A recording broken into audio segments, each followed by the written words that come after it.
Bonjour et bienvenue, nous sommes le 12 mai, voici le 12 minutes de TV5 Monde.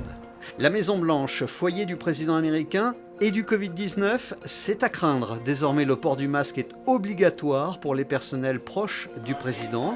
Cathy Miller, la porte-parole du vice-président Mike Pence, a été testée positive la semaine dernière. On n'a pas vu Mike Pence depuis. A-t-il été mis en quarantaine ? Donald Trump assure que non, tout en reconnaissant qu'il ne l'a pas vu depuis. Le Kremlin et l'entourage direct de Vladimir Poutine également touchés. Le porte-parole du président russe Dmitri Peskov vient d'annoncer avoir été testé positif. Très proche de Vladimir Poutine, qui l'accompagne dans chacun de ses déplacements, il n'avait plus donné son habituel point presse quasi quotidien depuis le 6 mai. La Russie est devenue aujourd'hui le deuxième pays du monde en nombre de contaminations, derrière les États-Unis. Les masques et les gants sont désormais obligatoires dans les transports et les supermarchés à Moscou. Au Sénégal, on ne parle pas encore de déconfinement, mais d'un assouplissement des mesures de restriction à partir d'aujourd'hui. Les commerces ne fermeront désormais leurs portes qu'une journée par semaine pour assurer un nettoyage obligatoire. Le président Macky Sall a par ailleurs annoncé la réduction du couvre-feu nocturne, la réouverture des lieux de culte et a confirmé la date de la rentrée scolaire pour le demi-million d'élèves des classes d'examen. Ce sera le 2 juin. La pandémie demeure relativement contenue au Sénégal. 19 décès à ce jour, mais une inquiétude pointe à Touba, la deuxième agglomération du pays. C'est ici, dans l'artère principale qui mène à la grande mosquée, que l'épidémie a redémarré. Le 11 avril dernier, après plus de 10 jours sans nouveaux cas détectés, un commerçant du marché d'Ocass était testé positif. Ici, l'inquiétude est relative. Dans la ville sainte, on se fie au destin, tout en respectant les mesures efficaces prises par les autorités. Nous n'avons pas peur de tomber malade, mais nous avons peur de transmettre le virus à d'autres personnes. C'est Dieu qui décide qui vit et qui meurt, mais nous prenons des mesures pour nous protéger. C'est ce que veulent notre marabout et le président. Ces mesures ont permis à Touba de juguler la propagation du virus une première fois. L'armée et son hôpital de campagne sont intervenus. Déjà 2 centres médicaux ont ouvert, un 3e est prévu. Pour les équipes soignantes, la stratégie est claire, anticiper. On a eu à évacuer certains patients, d'autres c'est par manque de place, d'autres effectivement c'est par souci de plateau technique. Alors que les mesures de restriction s'assouplissent dans le pays, la grande mosquée de Touba devrait pouvoir accueillir de nouveau les fidèles. Jusqu'alors, seuls les employés s'y retrouvaient pour prier. Le gouvernement a d'ores et déjà prévenu, il veillera à ce que la fréquentation des lieux de culte obéisse strictement aux mesures de distanciation physique et aux gestes barrières. Bonjour Denis Mukwege, merci beaucoup de nous accorder cet entretien de votre hôpital de Panzi dans l'est de la République démocratique du Congo en RDC. Sur le continent africain, il ne faut pas baisser la garde face à la pandémie. Entretien exclusif TV5 Monde avec le prix Nobel de la paix, le docteur Denis Mukwege. Il ne faudrait pas que nous soyons les derniers à subir. Moi, je crains beaucoup que la courbe exponentielle soit tout simplement décalée.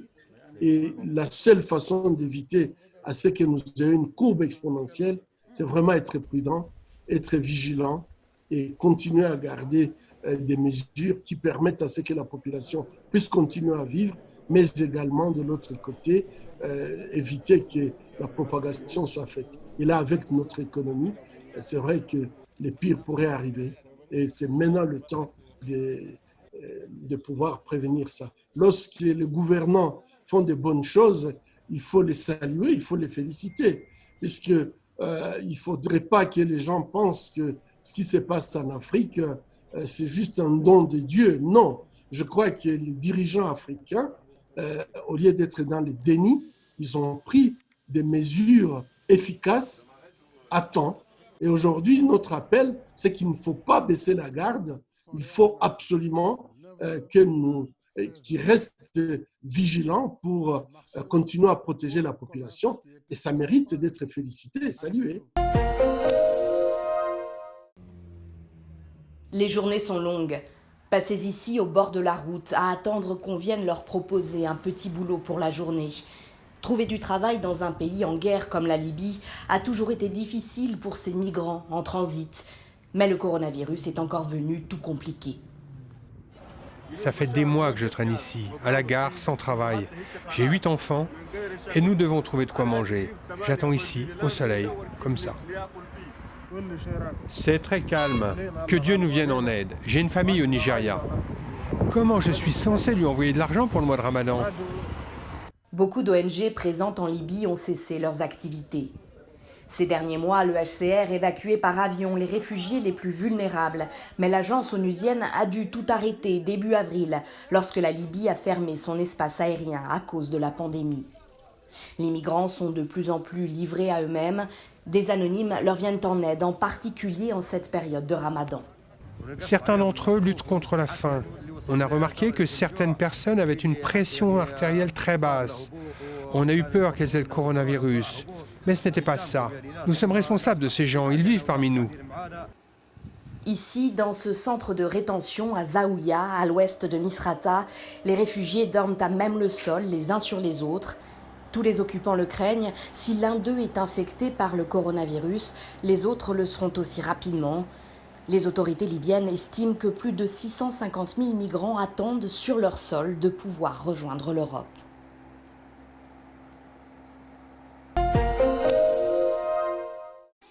Les écoliers suisses du primaire ont retrouvé hier leurs enseignants et de nouvelles règles.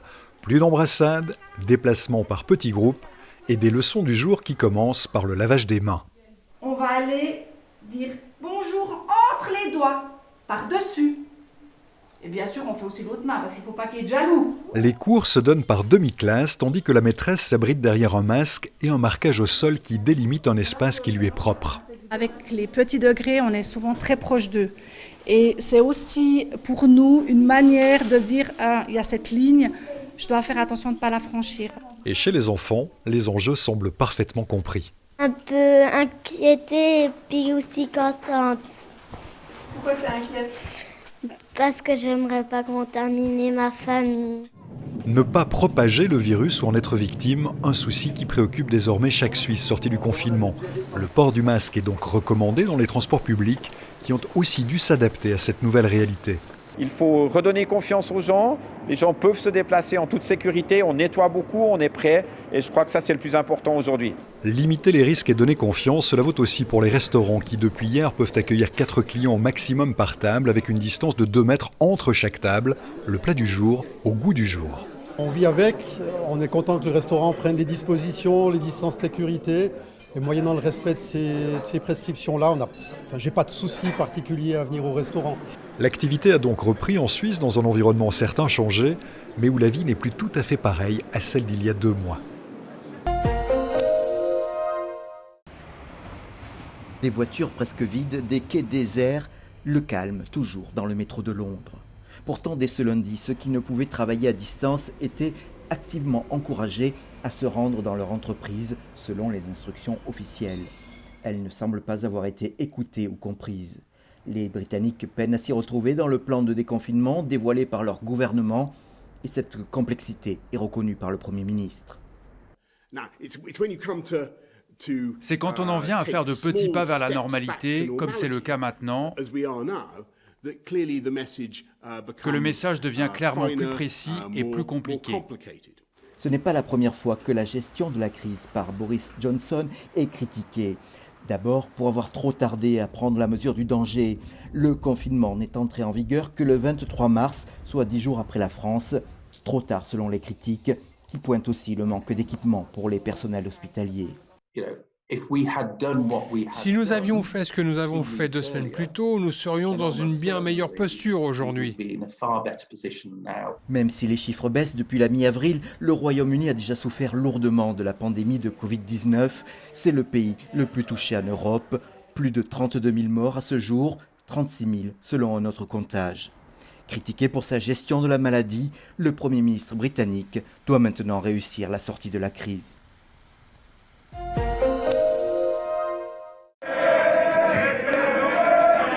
En Algérie, une image rare, une manifestation anti-régime.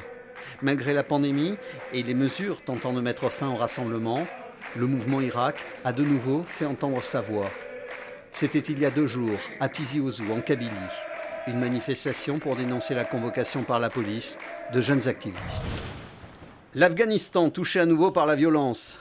2 attaques menées à Kaboul ce mardi, la première par des hommes armés dans un hôpital, la seconde lors de funérailles d'un officier de police où un kamikaze s'est fait exploser.